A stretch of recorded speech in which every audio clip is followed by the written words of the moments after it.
the apocalypse comes, beat me.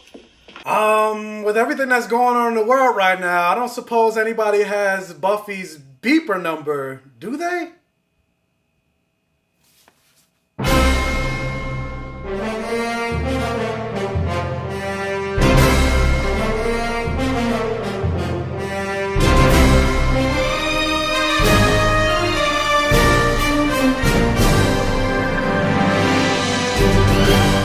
Okay, so this is actually a video I wanted to do last month because on March 10th, 2020 was the 23rd anniversary of the season 1 premiere of Buffy the Vampire Slayer. And as I've mentioned plenty of times on this channel before, I am a huge Buffy fan. If you couldn't tell by the fact that I'm wearing a Buffy t-shirt, I also have this Spike doll right here that I haven't taken out the box yet. Eventually I will. I also have this Dark Willow statue that I will eventually take out the box as well. And directly behind me, I have a few Buffy comics. Granted, I have way more than this, but these are just the ones that you can see right now. You see, I have Tales of the Slayer right there, Buffy Season 9 Volume 1, Buffy Season 9 Volume 2, Angel and Faith Volume 1, Season 9. I accidentally bought a second Buffy Volume 2, Season 9. That was supposed to be Angel and Faith Volume 2, but I accidentally bought another Volume 2 of Season 9. I'm going to replace that. I also have a Buffy Encyclopedia right next to it. I also got the omnibus of an Angel series called The End. Right next to that is Spike, the complete series. And finally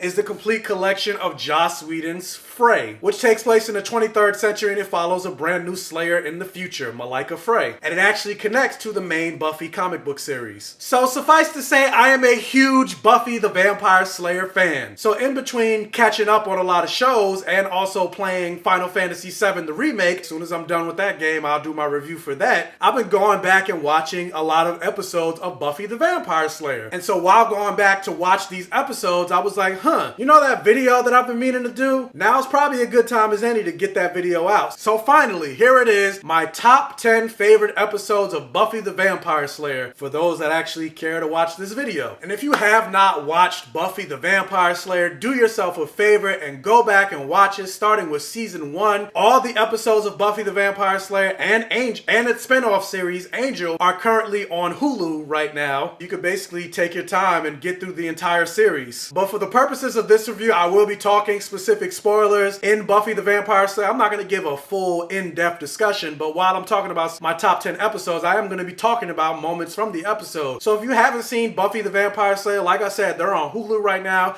Go back and watch, or if you don't care about spoilers, maybe you could just check out my top 10 episodes and see if maybe that's enough to get you to perhaps watch more of the series. So as Philip DeFranco always says, let's just jump right into it. So number 10, my 10th favorite episode of Buffy the Vampire Slayer is Welcome to the Hellmouth Parts 1 and Part 2. And for the sake of this discussion, there's going to be certain episodes that are Part 1s and Part 2s. I'm going to consider them all one episode because you can't really have one without the other. That's why they're told as a Part 1 and Part 2 and not completely separate episodes with completely separate titles. So, Welcome to the Hellmouth Part 1 and Part 2. This was the series that started it all. There are some people that got into Buffy later on, like a friend of mine said he didn't start the show until Season 4, or some people didn't start the show until well after it was done. Me, I was there from the very beginning. I was 10 years old, about to turn 11 in September of that year, and I was staring in front of the screen watching WB Channel 11 at Monday night, 9 o'clock, watching the first episode of Buffy the Vampire Slayer. The only reason I knew about Buffy the Vampire Slayer and the first time I heard about it was when Joss Whedon did the movie that came out in 1992. I was 7 years old, and 7-year-old me, I liked the original movie, so when I found out it was going to be a TV show, I was excited. So March 10th, 1997, Welcome to the Hellmouth Part 1 and Part 2. Yeah, like I said, this was the episode Buffy Ann Summers moved to Sunnydale for the first time. She met her new watcher, Rupert Giles. She met her new best friend, Xander and Willow. She eventually met what would become her love interest, Angel. And it was the series that basically kicked off what would eventually become this iconic television show. And it was different from a lot of shows that were on TV at the time. With the exception of, say, Xena Warrior Princess, which came out a year before, Buffy and Xena were one of the first primetime television shows that had a female kicking ass in the lead. She was one of the first primetime time female superheroes. And because of Buffy the Vampire Slayer, you got shows like Charmed and Vampire Diaries and Supernatural. And even shows that don't have a supernatural twist all were inspired by Buffy the Vampire Slayer, like Veronica Mars, Gossip Girl. Even Shonda Rhimes, who created Grey's Anatomy and Scandal and Private Practice and How to Get Away with Murder, she was heavily influenced and inspired by Buffy the Vampire Slayer. So of course, the first episode had to be on my list. Number 9. This one is also within the first season, and it is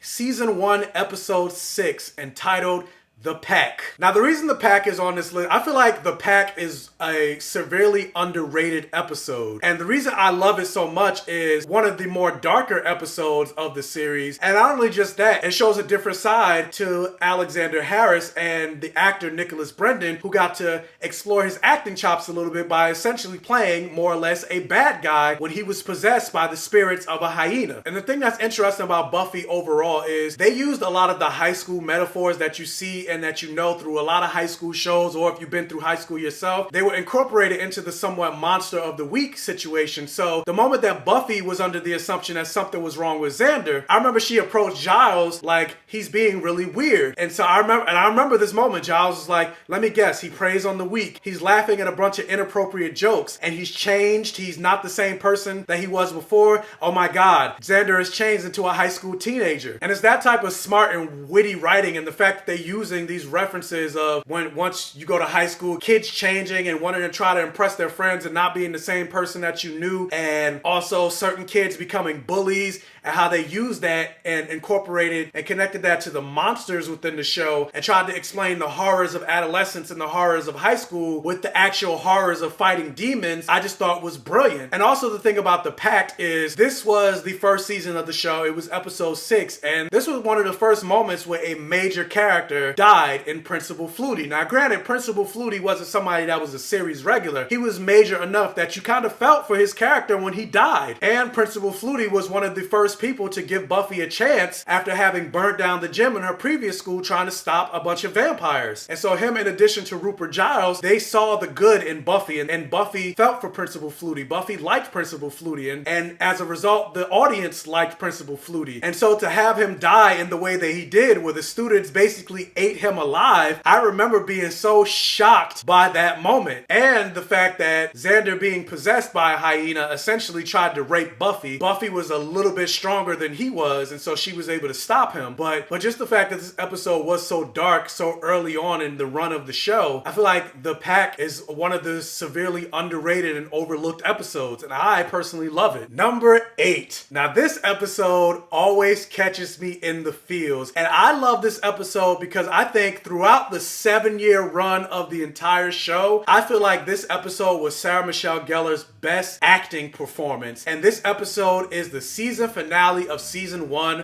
Prophecy Girl. Now, Prophecy Girl was the episode that Buffy finally confronted the master vampire and actually killed him. And this was also the episode that Cordelia discovered vampires, and she discovered Buffy's secret. And despite her being a constant presence on the show, she now by default became a uninitiated member of the Scooby Gang because she helped them with the vampire threat that attacked the school towards the end. And it was also the episode that we learned that the Hellmouth is actually within the school library. And it was also the episode that Miss Jenny Calendar, who was a character that we met a couple episodes earlier in I, Robot You, Jane, she was let in on the secret as well of Buffy being the vampire slayer. And I remember she's like, I can't believe Buffy's the vampire slayer. She's so mousy. Yes, I know so many Buffy quotes off the top of my head, you would have thought I wrote the show myself. Going to what actually makes this one of my favorite episodes is the moment that Buffy finds out that she's slated to fight the Master and actually die. The moment where she overhears Angel and Giles talking about the Perpetuum Codex and the prophecy behind that, like, just seeing Sarah Michelle Gellar's acting, like she went through so many stages of emotions in just that one scene in that one moment. Like, again, I still remember just feeling how I felt to this day. And I still feel that way when I go back and watch the episode. Like, just seeing her going from being shocked to being in denial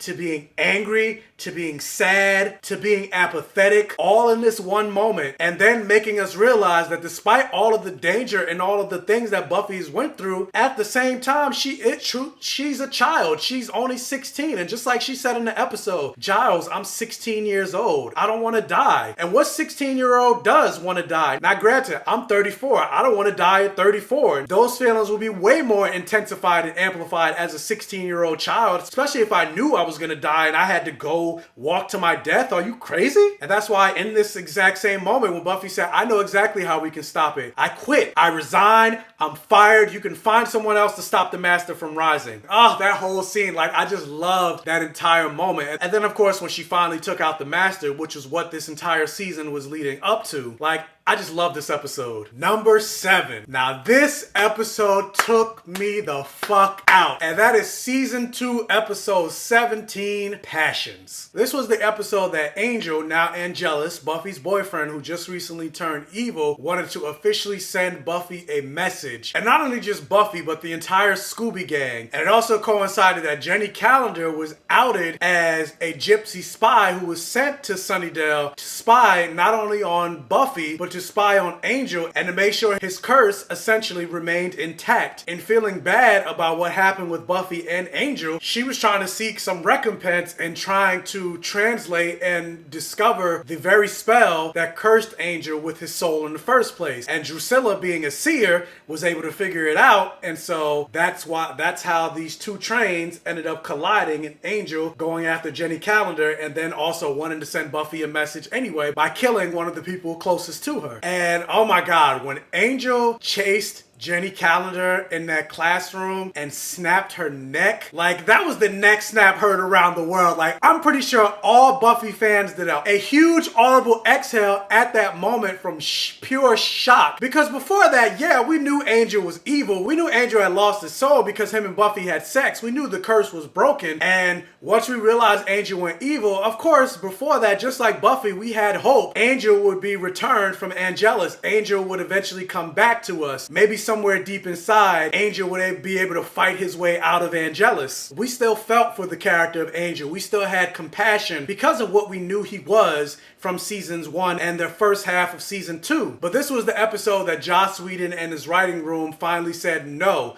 this guy is pure evil. And there's no coming back from that. And the fact that he killed Jenny Calendar and propped her dead body up in Rupert Giles' room, who was her lover and boyfriend, just the way he put her in his room with the rose petals and the alcohol, as if Jenny Calendar was trying to have some sexy time with Giles, only for him to find her dead body on the bed like that. This episode had me so fucked up as a 13-year-old kid. And I don't mean fucked up in the sense that I was scared. My emotions were just all over the place because I was like, no, this is Angel. He killed Jenny Calendar. No! And in many ways, you also had hope because Jenny Calendar was crafting the spell to bring Angel back. But this episode, it was just like all that redemption that you thought Angel could seek, because for the most part, even though you knew Angel was bad, he hadn't really killed anybody. Well, no, let me take that back. He killed like nameless, faceless people that we've seen when he was feeding, but we don't really care about those people. We don't know who those people are, so we have no sympathy or empathy for them because for the sake of the television show, they're not important.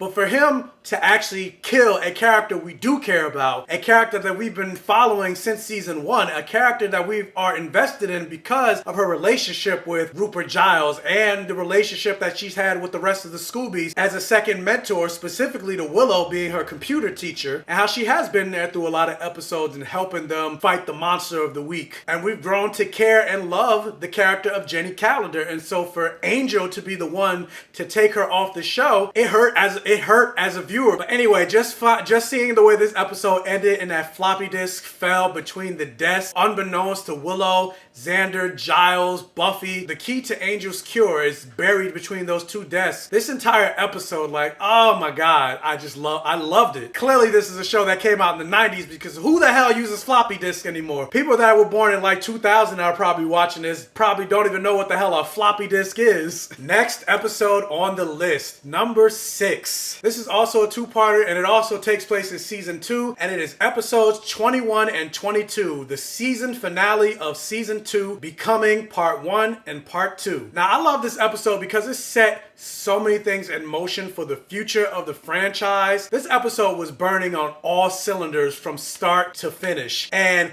granted, there's something about this episode that I don't like, but from a story standpoint, I kind of get it. But at the same time, it was like, oh, come on now. And that moment, I'll just get out the way, was the murder of Kendra at the hands of Drusilla. And it's not that I have a problem that Kendra was killed, because she was one of the first black characters to show up on the series. And not only just that, the fact that she was a black character and she was a slayer, that's pretty major in the Buffy the Vampire Slayer world. Granted, Bianca Lawson's Jamaican accent was terrible, but that's a whole nother conversation. And this was only her third time appearing on the show, and she automatically died on her third appearance. I wasn't a fan of that. Can't really do anything about it now, but I always said, if you're gonna kill Kendra, she should have been around longer. She should have been a part of the team, then kill her off. Now, granted, they probably didn't want to do that because of what they ended up doing later on with Faith, but Faith is still alive. Faith is still part of the Buffyverse. Faith continued on in the comic book series. Let us have more time with one of the one black characters on the show. And despite loving Buffy the Vampire Slayer so much, that is one of my biggest complaints regarding the series overall. Buffy didn't have any black friends. Like, it wasn't until season 7 that you got Principal Wood. And really, it wasn't until Angel that you got a black series regular in J. August Richards. Shout out to him, who actually just recently came out in public as a gay man on his Instagram a couple days ago.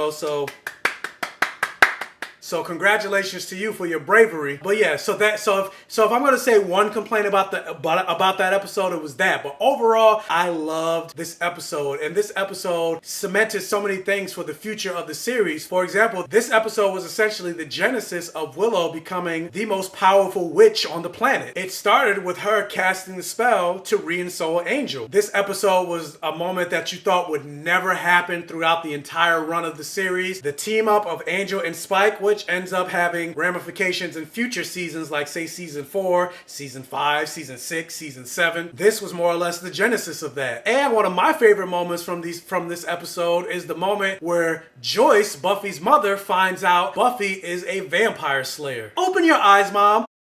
What do you think has been going on for the past 2 years? The fights, the weird occurrences. How many times have you washed blood out of my clothing and you still haven't figured it out? Well, it stops now. No, it doesn't stop. It never stops. Do you think I chose to be like this? Do you have any idea how lonely it is? How dangerous? I would love to be upstairs watching TV or gossiping about boys or, God, even studying. But I have to save the world. Again.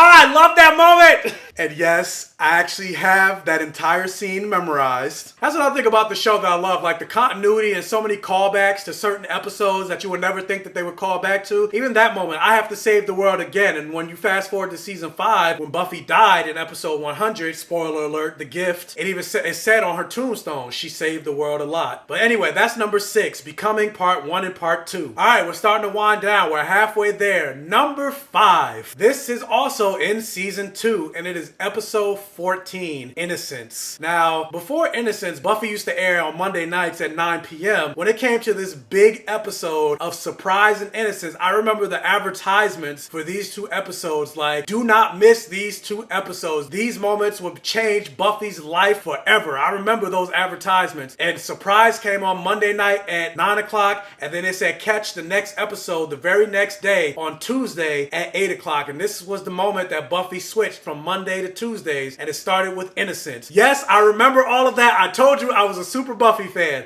Anyway, Innocence was the episode that took place the moment after Buffy and Angel decided to consummate their relationship. And again, talking about metaphors, when you sleep with the guy, he changes, which ended up happening to Buffy later on in season 4 with Parker. But yeah, with the metaphor, you sleep with the guy and he changes. He doesn't speak to you anymore. Well, in this instance, she slept with the guy and he literally became evil when he lost his soul. When you talk with Jenny Calendar's uncle, when he had 1 minute of true happiness, this is 1 minute too much. It's a terrible accent, but again, another moment I remember. What was the line again? What did he say? 1 minute of true happiness, of contentment, and that soul is taken from him. And that's exactly what happened. It was a moment that we never thought would happen. We just knew from from season 1 to season 2 on, we just knew that Angel had a soul. We knew at one point Angel was evil and he was cursed. We didn't know that Angel could go back to his evil ways. And just like Buffy grew to love Angel, so too did the audience. That moment that Angel is on the ground in the rain, calling out Buffy's name, only for him to stand up with his vamp face, bite the neck of the first person that he sees, and drain her of her blood. Oh, I was like, wait, what just happened? No, not Angel. Come on, no. Joss Whedon, you motherfucker. Just like the audience, I'm pretty sure, just like the rest of the audience, I was Buffy at that moment like Angel. There must be some part of you that remembers who you are. When Angel kissed her as Angelus and threw her against the locker when he said things are gonna get really interesting, and Buffy was just sitting there in complete shock. That was me. That was the audience. I was just like, I can't believe this is happening right now. This is Angel. He cannot be evil. He's supposed to be on Buffy's side. Like, what the hell is going on?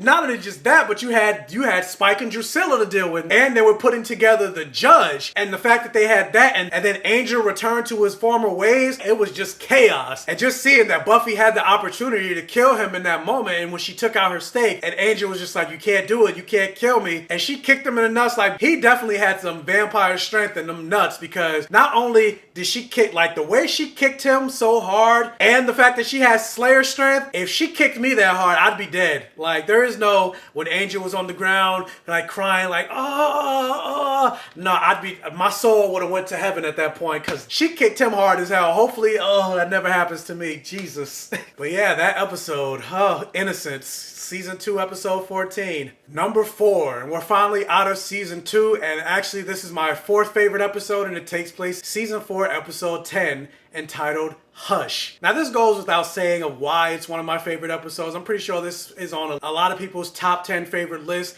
and this is one of the rare special episodes of Buffy the Vampire Slayer. And this episode was unlike anything that was on television before, where you had these creatures called the Gentlemen. They essentially stole the voices of everyone in Sunnydale, kind of like Ursula did in The Little Mermaid. Abuga saluga ka winds of the Caspian Sea. Laryngus glaxitis et max laryngitis. La voce to me. Now sing. We'll get to that later, some singing. But anyway, so yeah, that's basically what the Gentlemen did. They did that exact same spell. But no, Buffy had a dream that the Gentlemen were coming, and this was also the episode where we found out she kind of had a crush on Riley in a moment that was very reminiscent of Friday the 13th. 1, 2, Freddy's coming for you. 3, 4, better lock your door. 5, 6, grab your crucifix. 7, 8, better stay up late. 9, 10, he's back again, or never sleep again, depending on which Freddy movie you watch. It's the same thing. Can't even shout, can't even cry. The gentlemen are coming by, looking in windows, knocking on doors. They need to take 7 and they might take yours. 7 hearts. Can't call to mom, can't say a word. You're gonna die screaming, but you won't be heard. Ah!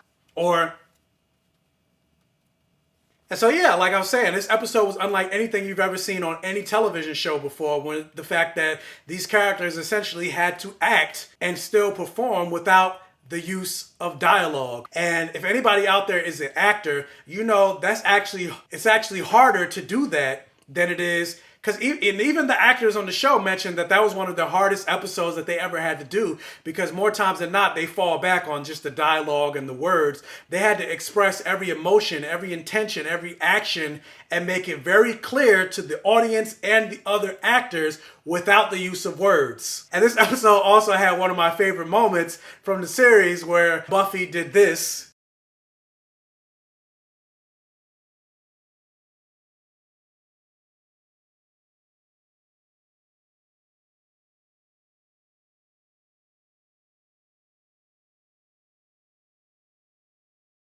No, that might not be how you kill the Gentleman, but that's definitely how I've been killing time during this quarantine. There's been a lot of that going on. But yeah, I really enjoyed this episode. This was also the episode that Riley and Buffy found out each other's secret. This was the episode that we got to meet Tara, and we found out that Tara is an incredibly powerful witch, and if Willow and Tara combined their powers, they became way more powerful together. That was Joss Whedon's first hint that these two were going to eventually become lovers, and then Willow would say, hello, gay now. But okay, now we are getting to it. My top 3 favorite episodes of Buffy the Vampire Slayer. Now this episode hits me in the feels every single time, and it is season 5, episode 16, The Body. Now this is the episode where Buffy comes home to find out her mother, Joyce Summers, who's been with the show since season 1, she's laying on the couch, dead. And this will be another episode that I would consider a special episode because despite it being Buffy the Vampire Slayer, this is one of the only times in the entire show that the supernatural threat wasn't the main premise of the episode. Because it is a supernatural show, they had one vampire at the end. And it's also one of the rare episodes that Spike didn't show up since becoming a series regular. And I went back and watched it recently because I watched all of my 10 favorite episodes before recording this. This episode just had me crying, and not because I personally have dealt with the loss of a parent. Thankfully, I haven't gone through that yet, but at a certain point, I will. At a certain point, whether it's 5, 10, 15, 20, 30 years from now, I'm going to wake up. Both my mother and father won't be on this earth anymore. And so just that thought process of having to eventually deal with that. And if the world works the way it's supposed to work, it's something that all children are going to have to deal with. At some point, all of us are going to lose our parents. And it's something that we know, but we're never prepared for it. And it's something that you always hope would happen way down the line. And Joyce wasn't old. Joyce was in her 40s. Joyce was young. And so for her to die at such a young age, and on top of that, not only just for her to die at a young age, the fact that this is a supernatural show and she died of natural causes, that's the thing I think that hit the audience the hardest. I feel like a lot of us were all Xander in that moment where Xander was like, it couldn't have just been a brain aneurysm. It had to have been Glory. It had to be somebody. All the magic in this town, you mean to tell me a brain aneurysm took her out? No, it couldn't have been. But yeah, just this entire episode, the fact that throughout pretty much the entire episode, there was no score. It was just essentially, you just heard the sounds of the world, the sounds of the characters. There was no underlying music. There was no epic fighting. There was no speeches. There was no witty banter. It was just the characters in sheer mourning, not knowing really what to do, how to react. Not even just Buffy, not even just Dawn, but all the other characters, because you want to be there for your friend. You don't know what to say in a situation like this. Should you say, I'm sorry for your loss? Should you say, I'm here? So all the moments that Willow had, oh, I should dress like a grown-up. I need to be a grown-up. I need to be there for Buffy. Why does my clothes have all this stupid stuff? I just felt for every single character in that moment. And I also appreciated that this episode was the genesis, I think, of Buffy and Tara growing closer as friends. Because pretty much before that, Buffy was only really connected to Tara because she was Willow's girlfriend and Willow was her best friend. And so because of that, she wanted to protect Tara. She appreciated and had affection for Tara because she was connected to Willow. But I think this episode was the moment where they really started to develop a connection because Tara also lost her mother at a young age. And so they were able to connect on that aspect. And plus, it was one of the first moments that you really saw Buffy be completely and utterly helpless, because this is something that she never really had to deal with before. She's experienced and had plenty of death around her, but not by natural causes, not